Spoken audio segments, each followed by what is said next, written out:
بسم اللہ الرحمن الرحیم السلام علیکم ورحمۃ اللہ وبرکاتہ الحمد للہ والصلاة والسلام علی رسول اللہ قال النبی صلی اللہ تعالی علیہ وسلم کفى بالمرء کذبا ان يحدث اخاک بكل ما سمع او كما قال۔ محترم ناظرین، سوشل میڈیا کا استعمال جہاں پر اس کے بہت سارے فوائد ہیں وہیں پر اس کے بہت سارے نقصانات بھی ہیں، بلکہ یوں کہیے کہ بظاہر محسوس ایسا ہو رہا ہے کہ سوشل میڈیا کے استعمال کے نقصانات زیادہ ہیں اور فوائد کم ہیں۔ بہرحال اس حوالے سے مختصراً چند گزارشات مجھے آپ کے سامنے عرض کرنا ہے۔ سب سے پہلی بات کہ عموماً اکثر ہم کچھ ایسی پوسٹ سوشل میڈیا کے اوپر دیکھتے ہیں کہ جس کے اوپر کمنٹ یہ لکھا ہوتا ہے کہ اس کو شیئر وہی کرے گا جو مسلمان ہوگا، یا اس قسم کا کمنٹ لکھا ہوتا ہے کہ عاشق رسول جو ہوگا وہی شیئر کرے گا، یا اس پوسٹ کو شیئر کرتے رہیں اور جب تک یہ پوسٹ شیئر ہوتی رہے گی آپ کو ثواب ملتا رہے گا، یا یہ کہ اس پوسٹ کرنے والے کو جنت مل جائے گی۔ اس قسم کی بہت ساری چیزیں دیکھنے کو مل رہی ہیں۔ تو اس سلسلے میں گزارش یہ ہے کہ جنت کا حصول اور دوزخ کے عذاب سے نجات ہم نے اتنا آسان کر دیا ہے کہ بس ایک پوسٹ کو آپ شیئر کریں جنت واجب ہو گئی، ایک پوسٹ کو شیئر نہ کریں تو جہنم واجب ہو گئی۔ یعنی یہ اللہ کے کرنے کے جو فیصلے تھے اس کے اختیار ہم نے اپنے ہاتھ میں لے لیا ہے۔ تو سب سے پہلی گزارش تو اس حوالے سے یہ ہے کہ کسی پوسٹ کو شیئر کرنے سے یا نہ شیئر کرنے سے نہ جنت واجب ہوتی ہے اور نہ جہنم واجب ہوتی ہے، اس چیز سے ہمیں بچنا چاہیے۔ دوسری چیز جو ایک بڑی کوتاہی اس حوالے سے دیکھنے میں آ رہی ہے وہ یہ کہ کسی بھی قول کو ہم اٹھاتے ہیں اور اس کو ہم حدیث سمجھ کر یا حدیث کا لیبل اس کے اوپر چسپاں کر کے ہم اس پوسٹ کو بلا جھجک آگے شیئر کر دیتے ہیں۔ یاد رکھیے گا اس حوالے سے رسول اکرم صلی اللہ تعالی وسلم کا فرمان عالی شان ہے، من کذب علی متعمدا فلیتبوأ مقعدہ من النار او کما قال،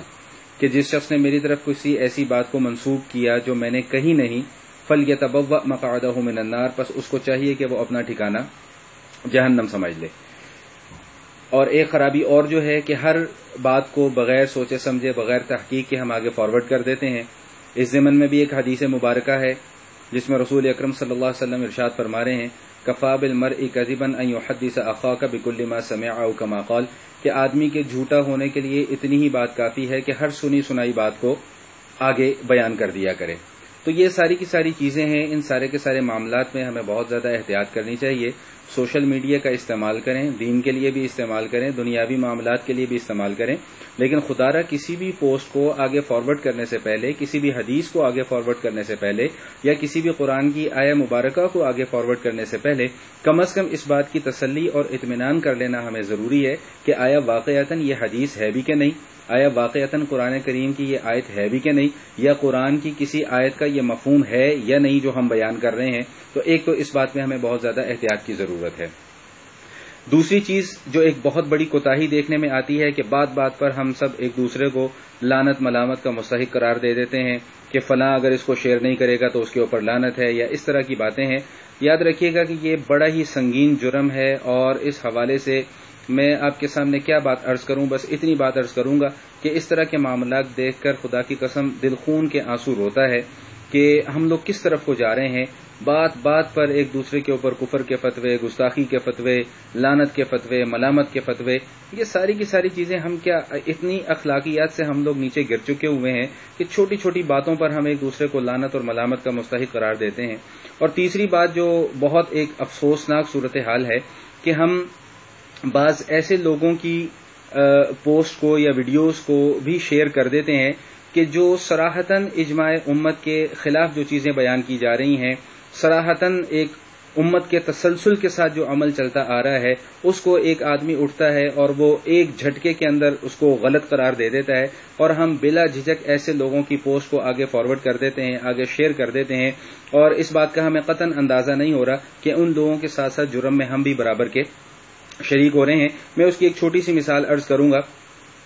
کہ مثال کے طور پہ ایک تراویح کا ایک مسئلہ ہے. اس کے حوالے سے بھی انشاءاللہ میں عنقریب دلائل کے ساتھ ایک چھوٹی سی کا کلپ تیار کر کے میں انشاءاللہ آپ کے سامنے ضرور پیش کروں گا. تراویح ایک اجماعی مسئلہ ہے. 1400 سال سے امت کا ایک تسلسل اور اجماع چلا آ رہا ہے کہ تراویح سنت موقدہ ہے. آج ایک شخص اٹھتا ہے اور وہ اٹھ کر یہ کہہ دیتا ہے کہ جی تراویح کا کوئی تصور ہی موجود نہیں ہے, تراویح کی نماز کی کوئی شرعی حیثیت ہی موجود نہیں ہے, اور ہم بے دھڑک اور بلا جھجک ایسے لوگوں کی پوسٹ کو آگے فارورڈ کر رہے ہیں, آگے شیئر کر رہے ہیں. یاد رکھیے گا کہ ہم بھی اس گناہ میں برابر کے شریک ہو رہے ہیں. تراویح کا ایک مسئلہ ہے, صرف مختصراً عرض کر رہا ہوں کہ تراویح سنت موقدہ ہے, اجماع امت سے ثابت ہے, صحابہ کرام رضوان اللہ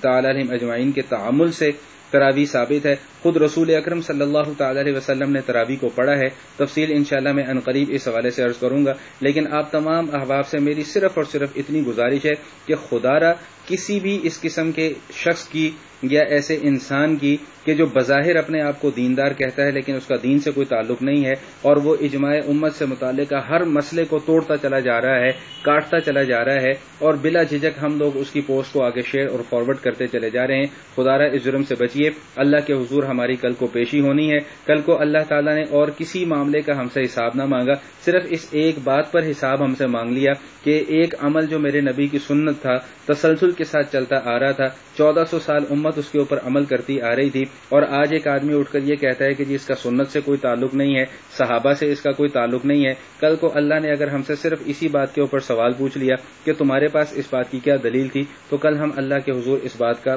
کیا جواب دیں گے؟ اللہ تعالی ہم سب کو خرافات سے بچنے کی توفیق عطا فرمائے, صحیح دین کی سمجھ عطا فرمائے, اور صحیح دین پر سنت کے مطابق عمل کرنے کی توفیق عطا فرمائے. وآخر دعوانا ان الحمد للہ رب العالمین.